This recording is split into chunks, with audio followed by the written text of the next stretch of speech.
And hello there from Area 51 Raceway, and we're here at this part of the video where we're going to talk about assembly of your chassis. So you've gotten this far, you've soldered your chassis and got all your parts together.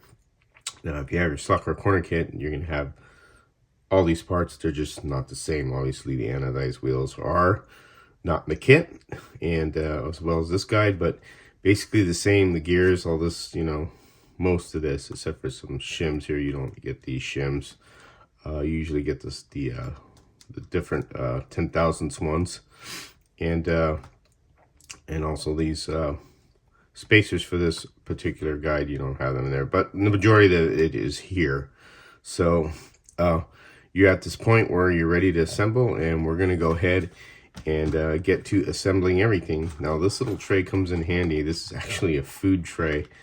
I think it's a type of noodles that, you know, you see in the store. You'll see food in this. So my wife asked me if I needed this, and I go, yeah, it'd be a good idea. So this is a kind of a good thing. Any container will be good to contain your parts, and however you do it, it just keeps it neat. This way you don't have parts lying all over, and because things will bounce off the silicone mat and get tossed over. And I'll show you what I'm talking about. Is as I drop this, you see how that flops around, and then that usually falls off the bench, and if you have a carpet like me, that sucks. So, but anyways, let's get to assembling this right now. Okay, first thing we're going to cover is pressing in your pinion gear. There's several tools available you can use this for. I find the slot invasion tool the best thing that I use for assembling my brass chassis cars. I like this one because it's 2-in-1. You have a press and then you have a puller. They make another puller screw, as you'd say, or pin for the smaller FF motors. You can't get that, and that's this one right here. Now when you do purchase the slot invasion puller, get the extra plate. That's the thinner plate. I don't know if Oscar has changed this, but you can see this one's thicker. And what happens is you won't be able to get in between here sometimes. If you press it too much, it'll be hard to get it in there because this is too thick. This is more like for commercial motors, you know, for, you know, commercial track motors, high-powered motors, whereas you're doing a home racing, and this is a lot thinner, and you'll be able to get a lot closer to, and you'll see what I mean if you press too far. Obviously, you don't want to press it all the way down, but if you press a little too far where it's just a small gap, this is a lot thinner, and it'll be able to get in there and pull it out more. But with that being said, this is, and like I said, a real excellent puller.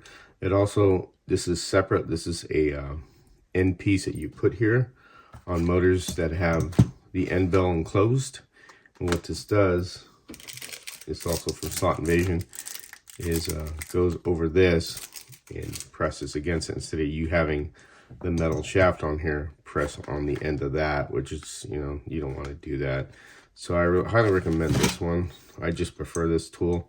If you have another tool, that's fine, whatever works for you. But again, this is, I really like this tool, and you can see how that's the metal end, and it would press on the sealed part of the can, which I don't want. And this fits in there perfectly, this part onto that part of the can. Then also, this right here had some Loctite and it busted loose, which is no big deal. And I've been meaning to get a screw to put it here so I could turn it this way. But if you ever run into that problem, this is also for an alloy head end. You can put on here, I think this is, if I could read this, let me see what size it is real quick as I put my old man glasses on. And we'll try and read this. And this is a 3mm. There we go. This is a 3mm wrench, so 3mm head. Like that. You shouldn't have a problem with this one. This one doesn't, you know, really pop off. But if it does, the cap comes off, and there should be a 3mm end on there as well. So should be good. Not a big deal. This one doesn't require much pressure. This one will take more pressure to press the gear in. But it just came loose. Not a big deal. I think Oscar has taken care of that on the newer ones. But again, it's an excellent tool. I recommend it. So enough of that. Let's get on with putting the pinion onto the motor. You're going to get your motor out. This is a slot invasion motor. This is the motor that'll come with your kit. This is the approved motor for the Showdown for all class cars, including the 125th series that we add on to the Showdown. So the modified, the Showdown, and the 125th series side gig we add. This is the motor for all that class, so we kept it that way just to make it easier instead of having multiple motors. This is an excellent motor, great for 125th, 124th cars, because they have a lot of low end torque and pull a heavier car a lot, a lot better than the small short can one. But if you're building one for yourself and you want to put a short can in a different car, you can for your own track. But for this series, this is what we're using. But here we go. So here's the pinion. What we're going to do is we're going to get the motor. You see how that fits on there real easily. Let me pull this up more here. And this goes right in there, just like that. Well, that's fairly easy. And you're going to do is get your pinion and put it in there. There's a hole there. Let's go over that real quick. There's a hole right there. You can see where I pressed it. There's a hole right there. That's where the shaft goes into. It's been boogered up a little from just the gears pressing on there, the brass gears, and pushing it in. It won't damage the gears, so don't worry about it going up against there. Obviously, you don't want to go crooked, because if you go crooked and this thing dead stops, and I'm going to get into that, you don't want to continue going because you'll end up bending the shaft or, messing something up in the process. And you just line it up, and we're going to bring it down. We use our wrench instead. Hope you can see that. And bring it down, do that. And just loosen up a little. Just line it up. Take your time. And it should be lined up. Right there. Okay. See how that looks? Line up in the hole. Now when you drive it, press this in, you're going to feel it go in. As you can see right here. See how that goes in? Now, if it comes to a dead stop and you can't move anymore and it's real hard, stop. Take it out and realign it. It means it's not lined up, but the shaft is hitting this part instead of the hole and it's crooked. You'll tell if it's crooked. You see that looks nice and straight the way it should. And that's the whole purpose of this tool. And I'm going to keep moving it in. You can see it, the gear going in. We'll go about there. So I got to always pull it out if I'm too far when I line it up with my crown gear. Okay, and you just take that out,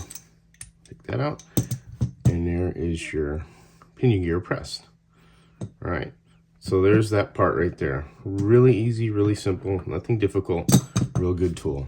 So now that we have this in here, we're going to grab our chassis and we're going to put it in here. And what we're going to do is we're going to get our axle, and then we're going to get our gear. Take our gear. This is a 29 tooth. You're allowed to do any type of gear on the Showdown series and whatnot, 125th, 124 series, modified. It doesn't matter. Your choice of gear on pinion and crown gear. There's no specific one you have to use. Though we do use the 920 or the 9 pinion and the 2027 crown gear because it seems to work good on Harry's track. But there's other gears you could try if you want to experiment.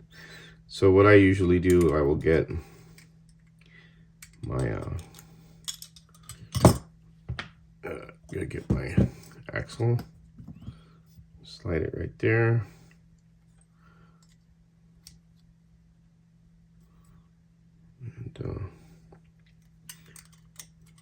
Right there. Now what I'll do is I will check it out. Now I'll probably want to, well, actually that looks pretty good there. I got it toward the center is what I want to do. That's pretty good. I'm pretty happy with that. I could pull out just a tiny bit, if I want to, and just to get a little bit more in the center of the gear. That's what I try and do, get it mostly in the center of that gear. As long as it's hitting the gear and not not touching it that's the whole point. And again, this is what's easy about this press. I go ahead and pull it just a little bit out like that. That'll probably get me where I want to be at. I will get I'll do this actually. Put it through. Should have done that in the first place. And then I will check it out right there. And yeah, I like it right there. See, right in the center. Again, you know, just probably should go up a little bit more, but you get the whole point what I'm saying. You go ahead and fill with that. If that's making good contact, that's perfect. That's on the gear. It's not like it's on the very end of it or something. That's what you don't want, because you may have a problem. You know, it may strip if it's like way over here. You don't want that. You want it planted on the gear very, very, very well like that. So just in that area. You can move up a little bit more if you want it more centered on that gear. That looks fine right there. I'm happy with that. So, and there you go. So you pretty much got your pinion gear aligned where you want it to be. And pretty much that part is done. So now you have all that all done, we'll get our mortar screws. Grab them. And there we go. We get our screwdriver. We'll go ahead and mount our motor, which, you know, could be sometimes a little bit a pain in the butt, but you just have to do it like this, because this ain't magnetic. If you get a magnetic screwdriver, probably better, but I think these tools are fine. And I'll just hold it like that and just find the hole and put it on like that. Not very hard. I know small screws and stuff can be difficult, but you can always hold it up like that. And there you go, it's all lined up.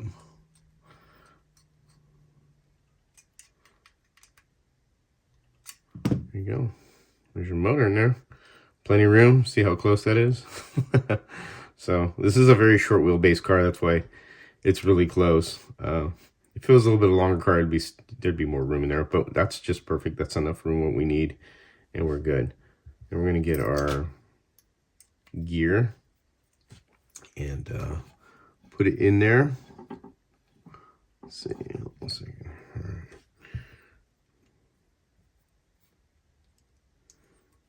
Right here. Here you go. Now we're gonna obviously leave these long, and I'll get into that later on why. Tighten it up, and you can check, you know, how it sounds. Clearance. That's pretty good. If it's not in the boss, don't worry. I mean, you can see it. It's in there, but it's not deeply in there. Don't worry about it. You'll get your adjustment down. We'll go over that too as well. So that's just to get it in there, but it sounds pretty good. You're all in there, all set to go. Now what we're gonna do is we're gonna put the guide in, which is gonna be the slot invasion guide is what we're gonna use. And I'm gonna start with two. These are 30 thousandths shims, so it's about 60 thousandths. That's just to start, and then I could adjust. Now again, your kit will come with the Coford guide, and it'll be, you know, different shims on there. But that'll go. Well, I'll talk about that in a little bit here. And what we're gonna do is get your screw like that. Like that. Actually, what we're gonna do something else here before we do that. So, but that's pretty much the pieces you're gonna need next if you're going with this guide. Now, what I generally do, you could use the little barrel connectors, which you could put in here and then shove them in there. That's kind of like the traditional way. Or you could put two holes in here and make two threaded holes for set screws. I usually do the set screw method because it's just my preference. And again, that's me. You know, if you have this type of guide, that's what I do. Obviously, when you have the Coford one, it's going to be, it'll be, you know, the big, you know, the big brushes, and you stick them in there. They slide in there with compression, and you solder the wire in there. But this one here in particular, I always use this type because it's just my preference. I just like that, you know, this way of doing it, because again, it gives it a shorter profile. Excuse me. And it doesn't stick out as much. Like I said, the other guy may stick out a little in this car, but again, Harry's not gonna, you know, be very ding you for that if it sticks out, you know, just a little like that, because this is a real short wheelbase car. You know, if you're a first time builder, don't get too nervous about that. You know, if you feel like emailing Harry, you know, you can email him. He's not gonna bite your head off. You guys got to remember that he's a real good guy. You know, he's a very logical person. So if you just tell him, hey, you know, it's sticking out a little, you know, will that be okay? It shouldn't be a big deal. But again, this is why I select this guide. So let's go over talking about the other type of guide that we could probably use on this as well. All right, so as you know, I mentioned I'm going to talk about the Slotting Plus guide and, you know, a different way to putting a guide mount. So this is the very first car I built. This is based on Harry's videos called the Stinker Chassis. Now, this is another excellent video that a lot of people don't really look at that tells you how to build this chassis. And I didn't know Harry at the time. I had saw his race series and I saw this video, and all I did was follow the video exactly to how he, you know, made it. And this is what I got. And this car actually won the fastest lap challenge the first year I got there. And this was using, again, the very small, you know, short can motor, which I could put the bigger motor in here, which I intend to probably. This car runs so good, I just don't want to, because I figured I'll let the motor burn out. But going back to this is the mount that they typically used. And I'm going to explain this to you. If you want to do a Stinker Chassis video and not do this one, I highly recommend this video as well, because it's an excellent video. This is what taught me a lot. And this is how I got to know Harry, because he saw how well the car ran, and he gave me a call personally, and you know, we really started hitting it off. But again, excellent chassis build series videos if you get into it. I would look at this one first before you go with this one. I'm just saying, look at it, do the two different builds. You'll really get a handle on everything and understand more. But if you want to do this one, that's fine. It's your first one with the Slot chassis kit. But if you want to go more advanced and try this out, he gives you all the parts you need and all that, and the two, you know, what size. It's very simple. It's basically almost the same as that. It's just a little bit different, using a different guide and stuff. So anyways, so going back to that. So here's how I did that guide. I actually made a template to kind of get the whole right. There was a lot of different things I do. He tells you how to do this. So this right here is 8264 square, you know, square tubing. And as you can see, I made this hole like that. And this size right here is the, this is 16, excuse me, this is 1364, it's this drill bit. And I drilled this out, and I had to do it carefully, and I had to do it with a small one, a little bigger, slightly bigger. This is a little bit too much, but as you can see, this round tubing fits in there, and you can solder it in there. And this round tubing, I'm right now losing, not sure what size it is, I can't remember. This is the only piece I had, because I haven't done this in a while. And as you can see, excuse me, got the wrong guide there. This fits the Slotting Plus perfectly on there. And I will get that number. I'm sure it'll pop up on the screen there, because I will actually ask Harry which one it is, because I can't remember. And this fits in there perfectly right there. And you could mount this into, per se, into this piece, just like that. And you have yourself a working, you know, guide Slotting Plus if you want to go the thinner one. Of course, this right here allows this to swing. As you see, it was squared off, and I had to round it off so that this would swivel, because this is such a short distance to the front of the bulkhead, so it makes it a little bit more of a challenge. And then there's also Soccer Corner carries this as well, and all these things right here, the brass and everything. This is the Samson's guide tube, and it is a SC604B. This is a 3.5 millimeter. and it's denoted by the one dimple as the size. Of course, you see that fits in there perfectly. And this is another type of tubing you could use. You'd have to obviously do that to make it fit in 8264. Again, the problem with this using is that there's too short of a distance here, so this would not work. As you see, if I put it in there, and there's no way that would work. So that's why this one's a little bit more of a challenge. It's an excellent guide. It's you could trim this guide. You can see the lines denoting how you could trim it if you need to. But it's another option if you consider it. And you can see I drilled the hole out there, which this hole right here is, let me look at this one right here. This is a 9/64, and that's the size of this tube, or this shaft here on this. And you can see I made this right here and got it centered and then, rounded off. This took me like 2 tries to do it when I did this. I remember doing this the first time. This takes a little bit more effort, but it's an option if you want to make your own guide. But I would recommend looking at the stinker chassis video so you could explain it more, because you stack this on top of, stack another 8264 on top of here, and then you put your 8151, which is for your axle. So a little bit more involved, but I just, I told you I would talk about the Slotting Plus one and the different guide options. But again, that's if you want to get more advanced later on. I would definitely look at the Stinker Chassis series video, because on Home Racing World, that video has been there for a long time. That's how I learned to put this together. And it's, again, it's very well explained if you want to go this route. But if you want to continue this, that's fine. I know you're at this point and you build this, but this is like another option for another car. I just wanted to throw that in there so you see them. I'm giving you different options later on, but we'll go on with what we have here, obviously, because that's what we built. But like I said, this is always another option. All right, well, enough babbling about all that other stuff I threw in there.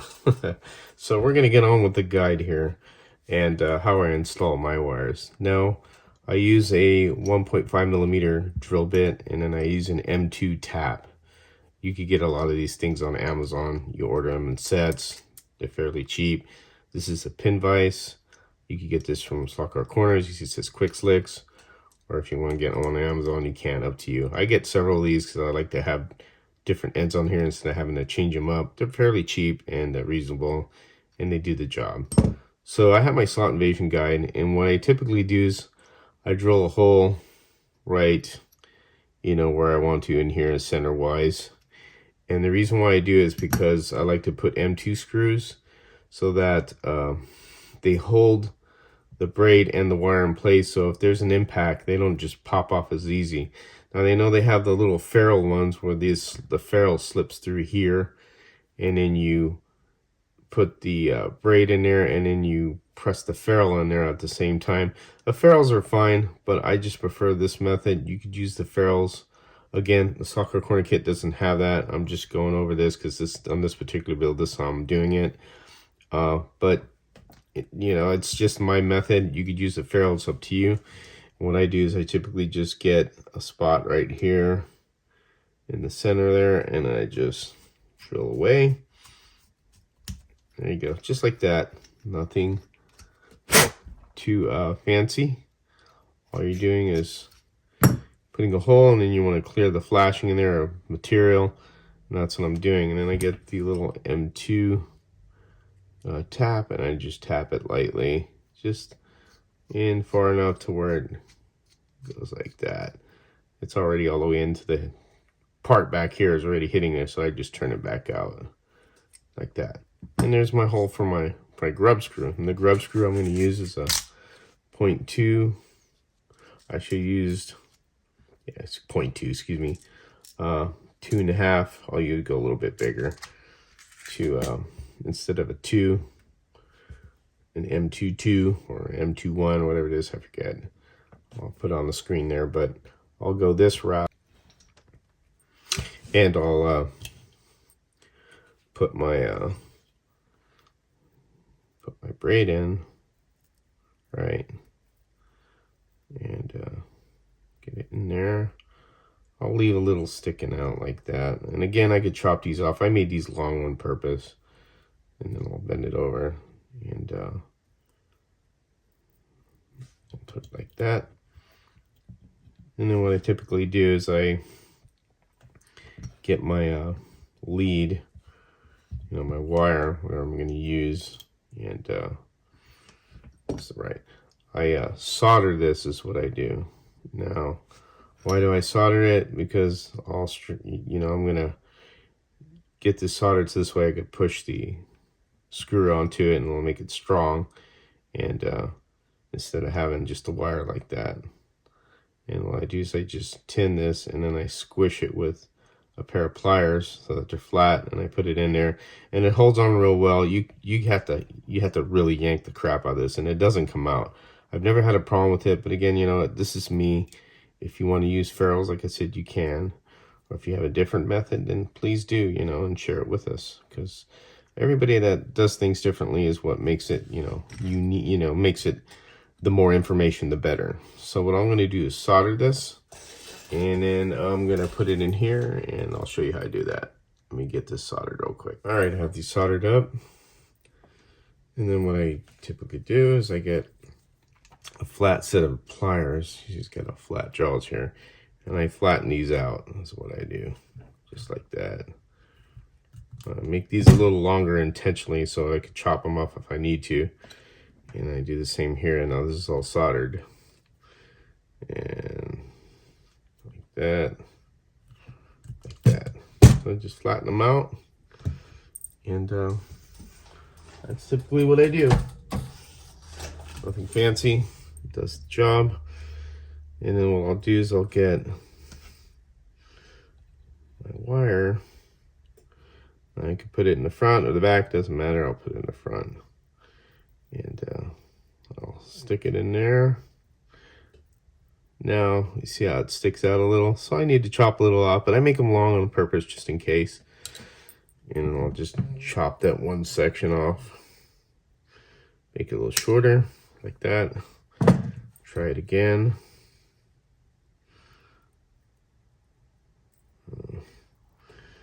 Push that forward. And insert the wire right there. That looks pretty good. It's not sticking out at the bottom. So right there. Then what I'm going to do is I'm going to get my grub screw and put it in there like that. Dead's in there like that. There you go. I'm really pulling this hard. As you can see, I cannot remove that. And don't worry about the wire. It's not going to crush it or cause an electrical issue or, you know, whatever, because this method works fine. I have it on several of the cars that way. You know, after I started doing this, you know, this is a trick that Harry showed me, and also, you know, Slot It had used it too. They go from the top or they go from the front. Thunder Slot goes from the front. I mean, everybody's done it, so it's not a big deal. And it holds on there fine, so when you race, you know, the car's going around the track and it gets an impact, this doesn't pop off, because typically the ferrules will, sometimes they'll get loose after time and they'll pop right off. But again, it's a matter of preference. So see, I have that all set on there, and we'll go ahead and do the other side. All right, have my guide all set to go. Those aren't going nowhere. What I'm going to do is I'm going to use the two 30,000 shims just to start out with, and then you could adjust as you go. You know, when you're setting your front axle height, but that also has to do with truing your tires as well, which we'll get into truing tires. So for this, we'll put it on there. Get our screw. Yep. Oh, there goes that. Falling all over the place. There's your little parts. Get that on there. All right. Let's do this.